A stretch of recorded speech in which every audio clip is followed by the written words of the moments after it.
Roger Crawl, tough man. I'm not going to tangle up with you here during the break. I think you would probably edge me out decision in a 3-round fight. But Roger Crawl from Action Fight League, you guys have a big show coming up June 4th. Yeah, from the Hard Rock. Tell us about it. Yeah, this Friday, man. We got an awesome show. It's our 3rd show at the Hard Rock, and what we're trying to do is put out the best local talent that Florida has to offer. You know, all these guys that are coming up. So many good fights. Our main event is Charles Krazy Horse Bennett. He's been known for years for his crazy antics. Well, he's on the comeback trail. Probably one of the top 10 lightweights out there. He's going to be fighting Eric Reynolds, who's actually the #1 unsigned lightweight. He's the ISKA lightweight champion. That's going to be the ISKA lightweight title fight. So we're looking forward to our main event. We also have, it's a stat card. We got 10 fights, all great fights from #1 on the undercard all the way through the main. Pablo Popovitch, the best grappler in the world, making his MMA debut finally. I'm excited for that, man. I've watched a lot of the guys that he trains and worked with fight. I'm definitely looking forward to seeing Pablo Popovitch as well. Yeah, that guy's a beast, man. Everyone's talked for years, when's Pablo going to go MMA? When's he going to go MMA? A lot of great grapplers have tried and haven't succeeded, but this guy's ground game is sick. And you guys have my girl Jessica Aguilar on the card as well. Yeah, Jessica. I'm looking forward to that too. I like watching her fight, man. Yeah, Jessica is awesome, man. She's definitely a fan favorite. She's fighting an undefeated girl, Catia Vitoria, and that we're looking forward to a great fight with that. So between Pablo, we got Yuri Villefort, who's 5-0 now. He's a phenom, that kid. What is he, like 19 years old? That kid is 19 years old. Yep, just turned 19.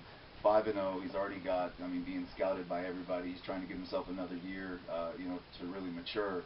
But honestly, the kid could be a contender right now. The kid is just a beast, man. And he comes from a great family. His older brother Danilo as well. Yep. Fantastic jiu-jitsu and MMA fighter, man. That's like one of those like prodigy type families right there. Yeah, for sure. When you talk about game bred, this kid literally was game bred from the time he was a baby.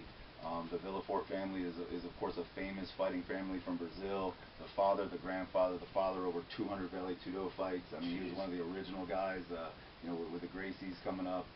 And man, just an amazing fighter this kid is. I can guarantee this kid's going to be world champion one day. All right, so we do have tickets to give away. We'll do the little radio tease because we'll give those away here on the other side of the break. Got to go to a break, got to pay some bills here on the show. And Roger, I want to get your thoughts on the other side on UFC 114 from last night, which, listen, I know that a lot of Rampage fans and a lot of people hate Rashad and love Rampage Jackson. Yep. So we've already had, some of the feedback from the listeners this morning who said they were angry with, the way that pay-per-view went down last night. Also, if you're a Todd Duffy fan, you weren't too happy either.